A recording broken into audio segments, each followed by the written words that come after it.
எனக்கு I have confidence sir. எல்லா ஸ்டூடெண்ட்ஸுமே நல்லா பெர்ஃபார்ம் பண்ணுவாங்கன்னு ஒரு நம்பிக்கை எனக்கு இருக்கு.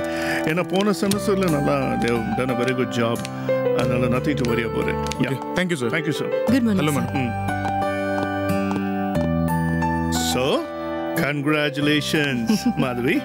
சார் நான் என்ன சாதனை பண்ணிட்டா வந்திருக்கேன் சார். சஸ்பெண்ட் ஆகி திரும்ப வந்திருக்கேன்.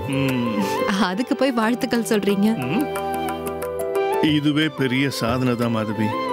நான் ப்ரொஃபஸரா இருந்த போதும் சரி, பிரின்சிபலா இருந்த போதும் சரி மாதவி, தப்பான நடத்தைக்காக ப்ரொஃபஸர்லாம் சஸ்பெண்ட் ஆகிறத நான் பார்த்துருக்கேன். ஆனா இது வரைக்கும் ஒருத்தர் கூட சஸ்பென்ஷன் கேன்சல் ஆகி மீண்டும் திருப்பி வந்ததை இது வரைக்கும் நான் பார்த்ததே இல்லை.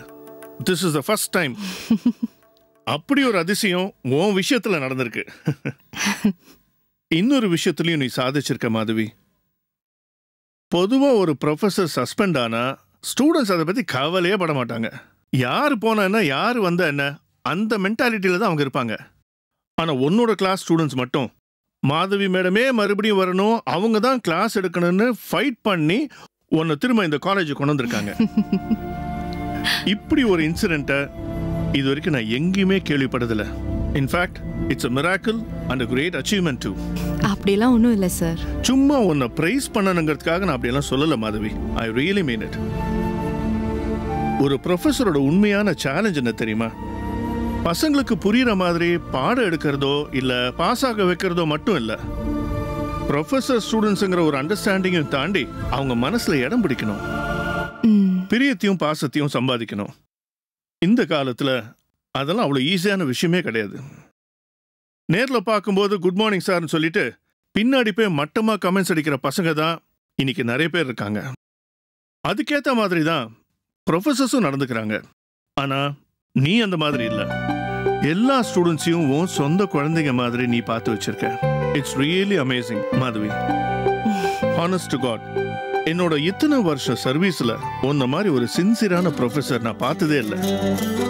இன்னும் சொல்ல போனா நான் பிரின்சிபலா இருக்கிற இந்த டைம்ல நீ ப்ரொஃபஸரா இருக்கிறத நினைச்சு நான் ரொம்ப பெருமைப்படுறேம்மா. The pleasure is mine sir. இந்த ப்ரொஃபஷன்ல என்னால ஏதோ செய்ய முடிஞ்சிருக்குன்னா அதுக்கு உங்க ஆசீர்வாதமும் சப்போர்ட்டும் தான் சார் காரணம். எப்பவுமே உனக்கு உண்டு. நான் உங்களுக்கு தான் சார் தேங்க்ஸ் சொல்லணும். இல்லம்மா, இதுல நான் எந்த கிரெடிட்டுமே எடுத்துக்க முடியாது. நீ இந்த இடத்துக்கு வந்திருக்கிறதுக்கு காரணமே உன்னோட சின்சியாரிட்டியும் உன்னோட ஹார்ட் ஒர்க்கும் தான். இன்ஃபேக்ட் உன்ன மாதிரி ஒரு டெடிகேட்டட் ப்ரொஃபஸர் சஸ்பென்ஷன்ல இருக்கிறது எந்த அளவுக்கு ஒரு வேதனையான விஷயம்னு எனக்கு தெரியும். அந்த வலியை நான் உனக்கு கொடுத்ததுக்கு நான் மனப்பூர்வமா மன்னிப்பு கேட்டுக்கிறேன். ஏன் சார் பெரிய வார்த்தையெல்லாம் பேசுறீங்க? சொல்லணும்னு தோணிடுச்சுமா, சொல்லிட்டேன். எனிவே, போனதெல்லாம் போகட்டும். எல்லாத்தையும் மறந்துட்டு உன் வேலையில நீ கான்சென்ட்ரேட் பண்ண. Sure sir. வெயிட். இன்ஃபேக்ட் சுஷீலாவும் ஜான்சியும் உன் மேல ரொம்ப கோவத்துல இருக்காங்க. எந்த நிமிஷமும் உன்னை டிஸ்டர்ப் பண்றதுக்காக அவங்க என்ன வேணாலும் பிளான் பண்ணுவாங்க. அதெல்லாம் நீ கொஞ்சம் கூட கேர் பண்ணாத. எப்பவும் போல நீ ஆச்சு உன் வேலையாச்சுன்னு கண்ட்ரோலா இரு. ஒன்னும் அவ்வளவு ஈஸியா ப்ரொவோக் பண்ண முடியாதுன்னு எனக்கு தெரியும். இருந்தாலும் ஒரு வெல் விஷரா சொல்றேன். புரியுது சார், நான் பாத்துக்கிறேன். இந்த பாருமா, உன் மேல இருக்கிற கோவத்துல நான் கோர்ட்டுக்கு போறேன், கேஸ் போடுவேன்னு சுஷீலா மிரட்டியிருக்காங்க. நீ எதுக்கும் கவலைப்படாத. Management will take care of it. சரியா? Thank you sir. இரு, one more thing. English department ஹெச்ஓடியா உன்னை நான் ரெக்கமெண்ட் பண்ணலான்னு இருக்கேன். சீனியாரிட்டி படி பார்த்தா ஜான்சி தானே ஹெச்ஓடி ஆகணும் சார். எனக்கு தெரியும். இருந்தாலும் அந்த போஸ்டுக்கு சீனியாரிட்டி மாத்திரம் இருந்தா போறாது. சின்சியாரிட்டியும் இருக்கணும், பசங்க மேல அக்கறையும் வேணும். அது உங்ககிட்ட நிறையவே இருக்கு. அதுக்கு நீ தான் கரெக்டான சாய்ஸ்னு எனக்கு தெரியும். அதனால தான் உன்னை ரெக்கமெண்ட் பண்ணலான்னு இருக்கேன். ரைட்? ஜான்சியால இந்த ஒரு விஷயத்தை ஏத்துக்கவே முடியாது. உனக்கு இந்த போஸ்ட் கிடைக்க விடாம தடுக்கிறதுக்கு என்ன வழி இருக்கோ அதை தான் பார்ப்பாங்க. அதனால அவங்க கிட்ட கொஞ்சம் கேர்ஃபுல்லாவே இரு. ஹெச்ஓடிங்கிறது ஒரு பெரிய பொசிஷன். ஜான்சி அதை ஒரு பெரிய ட்ரீமா நினைச்சிட்டு இருக்காங்க சார். I know. பாவம், நான் எதுக்காக அதை தட்டி பறிக்கணும்?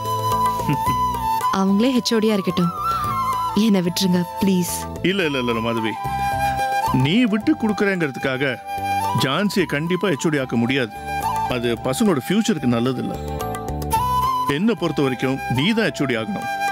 அதுதான் டிபார்ட்மெண்ட்டுக்கும் நல்லது, பசங்களுக்கும் நல்லது, இந்த காலேஜுக்கு ஒரு நல்ல பேரை வாங்கி கொடுக்கும். இதை நான் உனக்கு ஒரு இன்ஃபர்மேஷனாக தான் கன்வே பண்ணியிருக்கேன். Okay sir.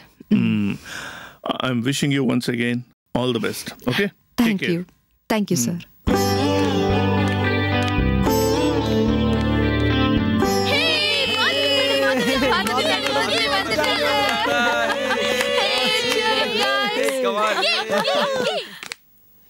எப்படியோ மறுபடியும் காலேஜ்குள்ள வந்துட்டீங்க.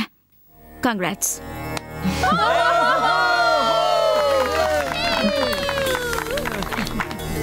இங்க என்ன சினிமாவா நடக்குது?